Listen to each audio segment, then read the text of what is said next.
Ladies and gentlemen, thank you for clicking on this video. This one's going to be pretty special. Today we're going to be covering a subject that has become really popular in the year 2024, and that subject is cheating in chess. But we're going to go a whole lot further. Today I am announcing my direct participation in the organization of a first ever live chess event of this type. I am helping organize a one-on-one high-stakes chess match. And we're going to get into all the details in just a moment. First, I'm going to give you an update on some massive cheating drama. Then I'm going to announce this one-on-one match, tell you all the stakes involved, and as always, we are going to analyze a few chess games. Sit back, relax, and enjoy this one-of-a-kind experience. This all begins with the 14th World Chess Champion, Grandmaster Vladimir Kramnik, who over the past few months here in 2024 has been posting a lot about cheating. And Vladimir's posts are always very fascinating. Some I completely disagree with and think are wild and crazy, and some I actually kind of look and listen to. And that's kind of part of the problem, is that it's a little bit all over the place and not fully perfect. But he has been posting a lot about cheating every single Tuesday. He plays on chess.com and calls it Cheating Tuesdays. He doesn't even call it Title Tuesdays. And he's fighting, in theory, what should be a good fight for fair play in chess, for stronger anti-cheating measures. But in particular, one of the people that he posts about a lot is Jospom. And if you don't know who Jospom is Jose Martinez. Jose Eduardo Martinez Alcantara is his full name. He now plays under the Mexican Federation, but he is Peruvian. And Vladimir Kramnik posts about him a lot, saying, you know, Jospom left no chance, as expected. And they've played many games against each other. And actually, Jospom has won a lot of the games that they've played against each other. But in all of Vladimir's posts about anti-cheating, this man's name appears a lot. And Vladimir, even on a post of Jose Martinez having a film crew at his house. A film crew went to Jose Martinez's house, and he still finished second place. Still posted a bunch of his games, went deep into the analysis here, and still does not fully believe that Jospom is playing fairly. In fact, he played him in a tournament, and this is what he said at the end of one of their games. And I apologize if the volume is low. Okay, resign, yeah. Another game of 90 something, I suppose, for him. Let's see, game review. Yeah, anyway, I played 95.7, yeah. No, I mean, yeah. So I think it's my last game. I will simply not play against him anymore, because it doesn't make sense. Anyways, I'm going to lose. So in my Title Tuesday, I will just announce I'm not going to play against him anymore. I'll just resign immediately. So Vladimir plays against Jospom and says, I will not be playing against him anymore, and I'm going to resign if I play against Jospom in one move. I'm not going to play. But then he says, but offline with pleasure, I will play with. Offline with pleasure, I will play with him. Offline with pleasure, I will play with him. And by the way, Vladimir is a man of his word, because he resigned against Jose on the next game they played in one move. Vladimir played one move, and then he resigned. That is what he did. And this is the head-to-head score of Jospom versus Kramnik. The only game that Vladimir has beaten him in was January of this year. They played, I guess they played a couple of games. Jose has won a lot of the games. He's a very good online blitz player. Jose is rated 3,100. I mean, he just is. All right. And he's beaten Kramnik a lot because maybe Kramnik's a bit older. Maybe he's a little bit slower with the mouse. Maybe playing online is tough. You know, that's just part of it. But anyway, what did he say? I'm not going to play against him anymore. Just resign immediately. But offline with pleasure, I will play. Offline with pleasure. And so, ladies and gentlemen, may I present to you the first ever live event that GothamChess is organizing, along with Divis and Pepe from the Spanish-speaking side of the chess world, David Martinez, Pepe Cuenca. The Clash of Claims. Vladimir Kramnik, Jose Martinez.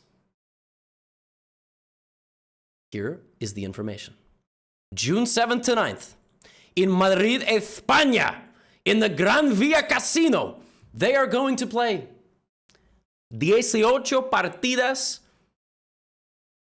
I don't know how to say over the board in Spanish. That was the end of my Spanish. They're going to play 18 games over the board and 18 games on computers face-to-face with a high-stakes prize fund. We will be broadcasting the games live in Madrid. I will be in Spain. Spanish-speaking audience, see you there. And this is it. This is just the description. And you can read this. You can pause if you'd like. I'm not going to read it to you. You know how to read. This is what we are organizing. And like I said, we're also going to analyze some chess games today. Shout out to the Clash of Claims. Shout out to David Martinez and Pepe Cuenca from the Spanish-speaking audience. They have been amazing. And I'm so excited to be a part of this. And let's see it. This is literally the equivalent of 1v1 me IRL. I mean, this is like what you used to say to people in video games when they would beat you. You would say 1v1 me in person. And now they're going to get a chance to 1v1. There's going to be a prize fund. There's going to be interviews. If you want to sponsor the event, you got a company, reach out. I have a business email in the contact. Reach out. I mean, seriously, like, we're trying to make this thing big, and this could become a big series. This type of one-on-one heads-up type of stuff. They have heads-up poker. We could have heads-up chess. Now, I did promise you in all of my videos, we're going to analyze some games. Why was Vladimir Kramnik so frustrated playing against Jose Martinez? That's a great question.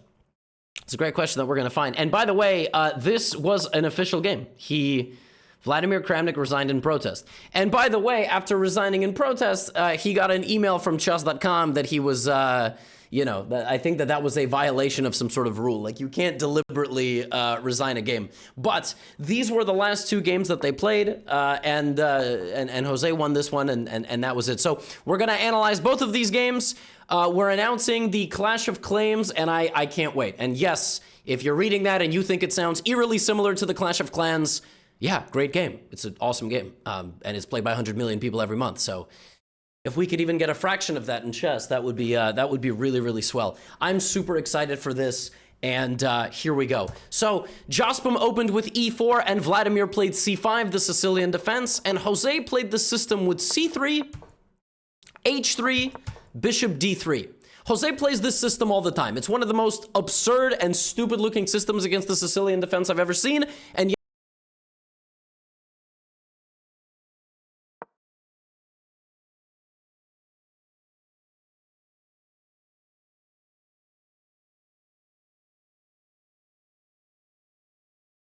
test. Okay, that was really weird. My microphone just died. I guess my microphone did not my microphone, like, I got a notification from my Windows that it didn't like the USB device. That's just, typical Windows behavior. Anyway, I'm gonna adjust a couple of my things here, and then we're gonna be good. Apologies.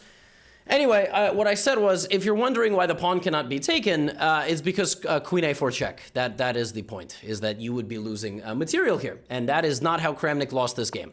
Knight c6. And Jose's plan here is actually very interesting. He wants to play 2 pawns in the center of the board, but what he doesn't want to do is he doesn't want to play into a mainline Sicilian. So he wants to put the bishop back here, which is weird. That's not normally where the bishop goes. And then he wants to play d4, which is why Vladimir plays e5. So Vladimir gives up a little bit of equity on the light squares, and he says, you know what, Jose, you can't play d4. I'm not going to let you have an easy opening. Jose plays bishop c2, and Jose likes these positions because they're just easy. They're just easy positions to play. You take a Sicilian player completely out of any sort of theory. You're going to trade this bishop for the knight. You're going to rotate this knight probably to e3 and just play positional chess, not allowing your opponent to come forward. The position is completely equal, but Jose clearly, with some experience, puts the bishop on the b3 square and basically says, look, I control d5. That's all I wanted. I just wanted to control the center. Vladimir castles. Jose plays knight bd2. And before Jose castles, he is trying to play knight f1 and control this completely before he castles. If you castle to, like this, and then you try to get this plan, black will play d5. If black successfully plays d5, he's just better. He's just better because you no longer control the center. So, knight f1. You'll notice that Jose is not thinking. He has 303. He's gaining time every move. Not because he's hacking. Because he just knows the position. Queen e7. knight e3. And you'll notice Vladimir is down 50 seconds on the clock. So clearly this is some sort of opening disparity between the players. Like, Jose clearly a bit more familiar with the ideas, clearly a bit more familiar with the plans, and, you know, he's going to try to execute them, all right? So, h4. That's an interesting move. So instead of castling, he plays h4 because Vladimir put his king there. And it's a very tough spot for Vlad. Like, is he going to play h5? Well, he probably won't, because then you can play knight g5 check. You can also play g4 because white never castled. So hg, knight g5, king h8. You have takes, queen g. Like, look at this attack. You're just completely winning. You just rip open the position. So Vladimir's got to be very careful. So he plays queen d7. Jose plays h5. Why does he play h5? Because he's winning control of the light squares. That is the entire strategy of the white position. Everything white is doing, he's trying to win the light squares. g4, right? Knight f5 is on the way. Knight e7, queen e2. We're going to have a big maneuvering game, but Vladimir creates counterplay very quickly. I mean, he's the 14th world champion for a reason, right? He plays a5, a4. Now, Jose plays bishop d5. Very interesting. Again, we're battling for the light squares here. We're trying to restrict black's position, not let him in. Like, anywhere black can move, he can't go anywhere. So we have rook b8. Vladimir now looking for b5 ideas. Jose plays rook h3. Again, going to be a big game of shuffling and controlling. Bishop takes. Pawn takes. Imbalance has been created. Black can now lash out with b5, b4, or f5. If he waits, like if you play b6, white plays rook f3, you will never play f5 now. Which is why Vladimir plays f5 right now, and pandemonium breaks out. Finally, he's gotten out of the position, but 1, 2, 3, 4, 5. 5 pawns on dark squares. 5 pawns. 5 pawns out of 7 on dark squares means the dark squared bishop is really not participating, and it means the light squares in the black camp are very exploitable. If a white knight lands on one of those squares, it's over. It is a migraine for black to deal with. Knight takes f5. And now, Jose actually, in this position, the best move is queen g4 to put pressure. He plays a bad move. I mean, I don't think he's cheating. Like, I'm not, this is not like a to catch it. It's not what this, I'm just saying, like, I'm just saying, you know, if you want to cheat, you should probably play the best move. Knight takes f5. Rook takes f5. Knight e4. And this is just what Jose is going for. He's going for good knight, bad bishop. And then he's going to say good night to the bad bishop. Oh, bars! Knight to e4. Now, I gotta say, Vladimir's got a nice position here. I mean, he is doing a nice job fighting back. The queen is open. The g-pawn is open. Pressure everywhere. Rook g3. Rook f8. Long castle. And here comes b5.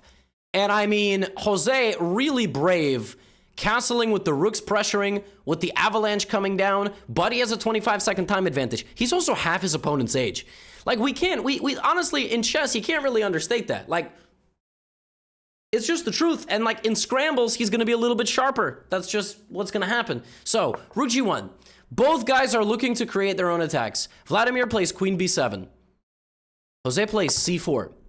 c4 is going to destabilize a couple of things, but it's going to really strengthen the center. And knight takes d6 is a threat, by the way, in some positions. Takes. Now, what's very unclear about this position is if black is attacking white or not at all. That could be a weakness. That could be a weakness. Again, if the knight ever gets to a light square, the game is just over. So queen e7. Queen e7, apparently stepping off the file is a bad move. And so after queen e7, Jose plays rook e3. The idea of rook e3 is to move the queen. It wasn't the best move. Apparently the best move was rook a3, rook a4. Like I said, that pawn is a liability for black. It's not an asset. Rook h4. Both guys scrambling, but one guy has a weaker king, so he moves it. Now Jose takes on a4, rook h5. However, there's something very important brewing here, which has been sort of understated. We've talked the entire game about attacking and the kings and opposite side castling. But if you just pause, right here, hit the pause button. Don't actually pause. But if you hit the pause button, white has something black doesn't have. An A pawn. He has a pass pawn. And this pawn in an endgame is unstoppable. It's unstoppable. If you traded the queens and the rooks right now, it's game over because black literally will have to crawl to that side of the board. So all of a sudden, Jose has an advantage, and he plays a very simple plan.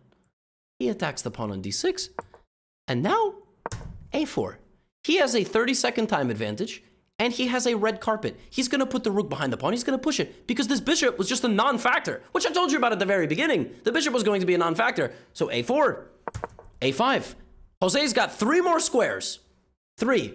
If he trades the queen, he trades the rook, it's just game over. The rook is going to come, the king is going to come up. He's got double coverage. Rook h4. Good move by Vlad, putting pressure on the knight. Pawn's now 2 squares away from queening. Pretty straightforward. Kramnik down to 25 seconds. Plays queen a7. Now, like I said, there's a lot of plans here. The best move is f3, defending the knight to enable the movement of the rook. Instead, Jose plays king.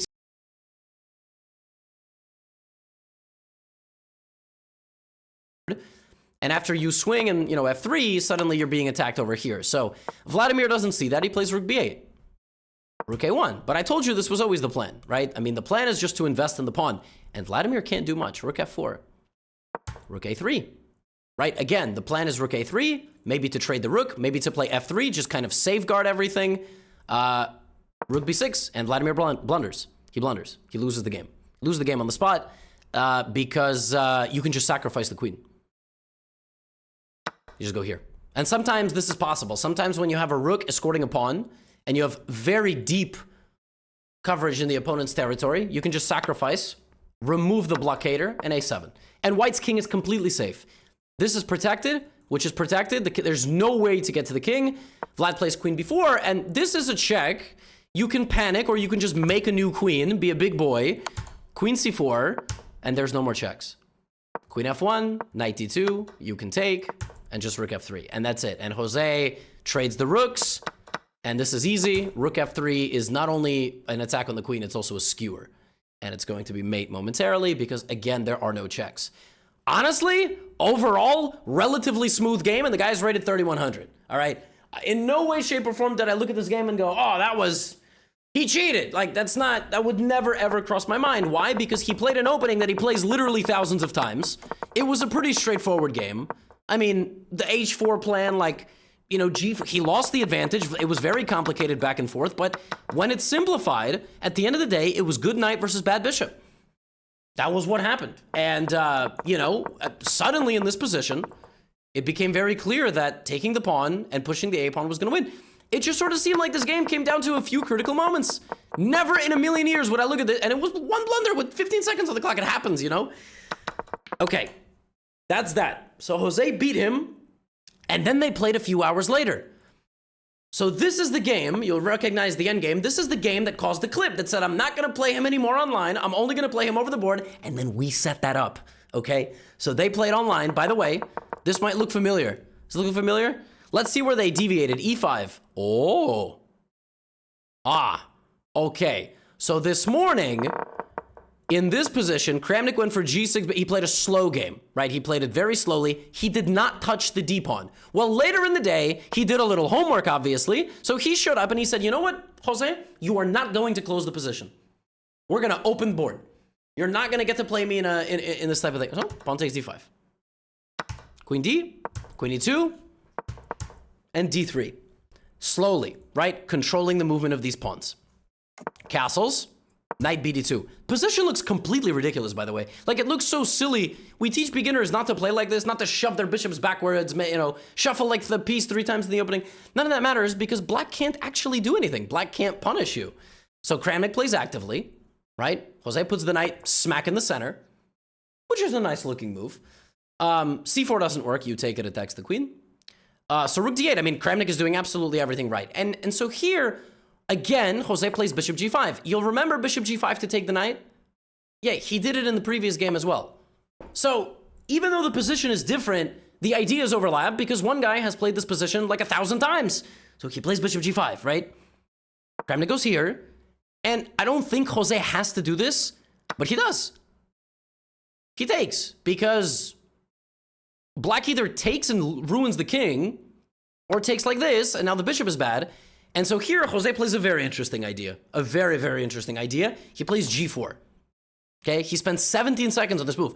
I mean, this move is wild.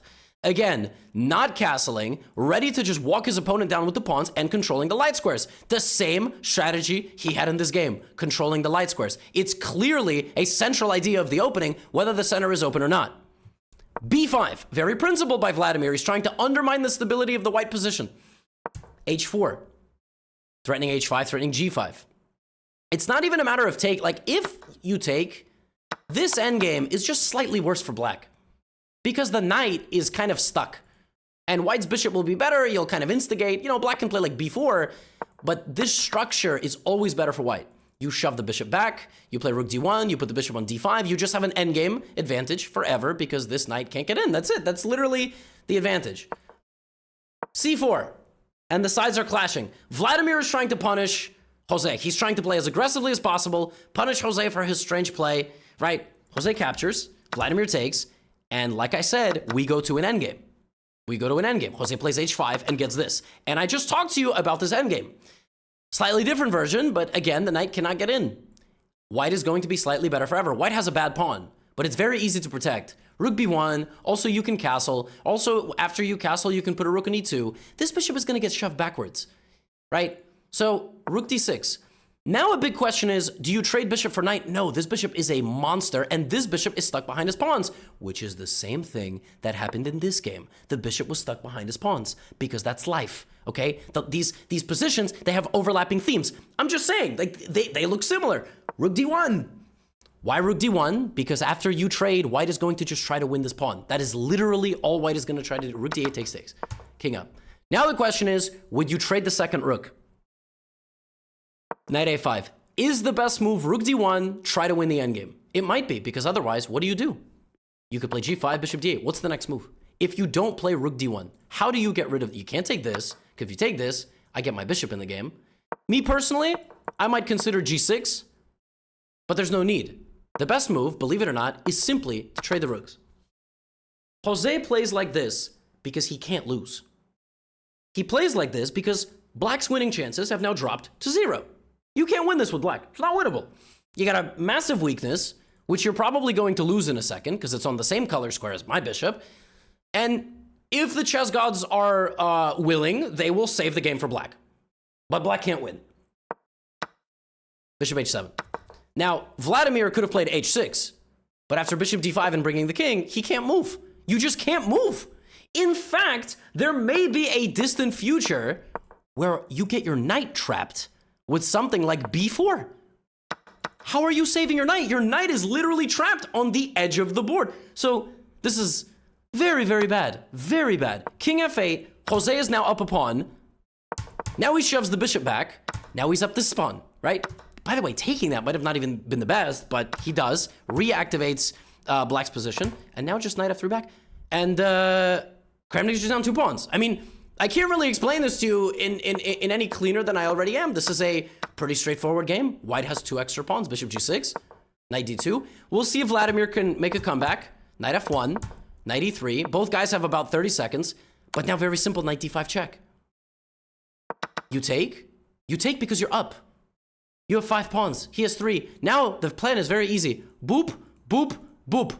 Or boop, or boop. That's it. Black just can't defend himself. And that is exactly what Jose does. Relatively straightforward game. Vladimir resigns, so he's not going to play him anymore.